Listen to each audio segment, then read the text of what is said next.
Hello friends, today we will be doing the canon for succession of characteristics. Yesterday we started the idea plane और idea plane के अंदर हमने कल canon of characteristics पढ़ा था. Canon of characteristics में क्या पढ़ा था?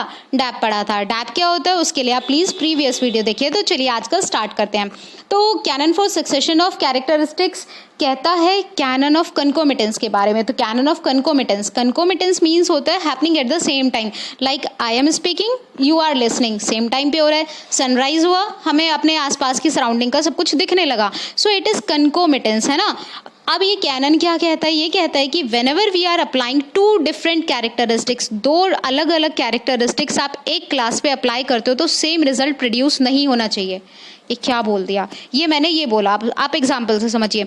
मान लीजिए मैंने 1 को 1 से डिवाइड किया, क्या आंसर आया? आप कहेंगे 1 को 1 से मल्टीप्लाई किया, आंसर क्या आया? अब भी आंसर 1 ही आ रहा है. मैंने डिफरेंट कैरेक्टरिस्टिक्स अप्लाई किए, एक बार डिवीजन किया, एक बार मल्टीप्लिकेशन किया, but the result is same. तो यही कैनन कहता है कि सेम सब क्लास डिफरेंट कैरेक्टरिस्टिक्स अप्लाई करने पर प्रोड्यूस नहीं होनी चाहिए. दूसरी बात जो ये कैनन कहता है कि जब भी हम कैरेक्टरिस्टिक्स अप्लाई करते हैं तो उनका एक ऑर्डर होना चाहिए. ऑर्डर कैसा? ब्रॉडर टू नैरोवर, मतलब बड़े से छोटा. डिसेंडिंग ऑर्डर पढ़ते हैं ना, बड़े से छोटा होना चाहिए ऑर्डर. फॉर एग्जाम्पल, इसका एग्जाम्पल भी देख लेते हैं. मान लीजिए हम ऑर्गेनिज्म, ह्यूमन बीइंग हम ऑर्गेनिज्म के अंदर क्या होता है? ऑर्गन सिस्टम में क्या आता है? ऑर्गन आता है. ऑर्गन के अंदर क्या आता है? टिश्यू आता है. टिश्यू के अंदर क्या आता है? सेल आता है. तो मैंने इसको एक प्रॉपर ऑर्डर में अरेंज किया और वो ऑर्डर क्या था? Broader to narrower. तो यही दो बातें हमारा कैनन ऑफ कन्कोमिटेंस कहता है. नाउ सेकेंड कैनन है canon of relevant succession.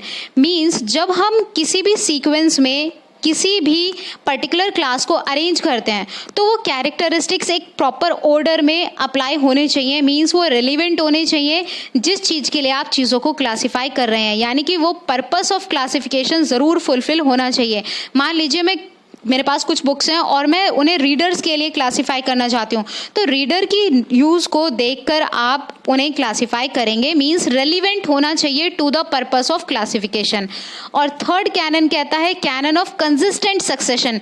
Means अगर आपने एक बार क्लासिफाई कर दिया है ना, लाइब्रेरी यूज़र की नीड के अकॉर्डिंग सारी चीज़ों को क्लासिफाई कर दिया, तो आप क्या करेंगे? आप कंटिन्यूटी बनाकर रखेंगे जब तक कि यूज़र की नीड चेंज ना हो. तो मीन्स यूज़र को प्रॉपर टाइम पर इंफॉर्मेशन मिलती रहनी चाहिए जब तक कि उसकी नीड ना बदले.